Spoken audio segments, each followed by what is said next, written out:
तरुणी रस्त्यावर बुलेट चालवत होती आणि तेव्हाच तिच्यासोबत असा काही प्रकार घडला की ते पाहून तुमचाही थरका पडेल। दरम्यान व्हिडिओत पुढे जाण्यापूर्वी चॅनलला सबस्क्राईब करायला विसरू नका। या व्हिडिओमध्ये तुम्ही पाहू शकता की दोन तरुणी रस्त्यावरून बुलेटवर जात आहेत। यावेळी एक तरुणी बुलेट चालवत आहे तर दुसरी मागे बसली आहे।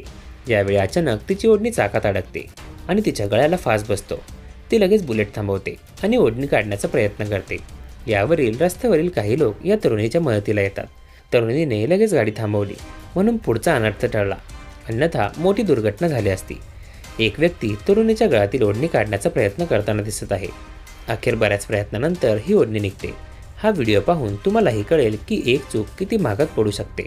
अनेकदा महिला आणि तरुणी आपली ओढणी किंवा साडीचा पदर गाडीवर बसल्यावर नीट धरत नाही, त्यामुळे याआधीही असे बरेच अपघात झाले आहेत। ओढणी आणि पदर अडकल्यामुळे अक्षरशः जीवही गेल्याच्या घटना समोर आल्या आहेत। अशातच या तरुणीसोबतही ही घटना घडली आहे।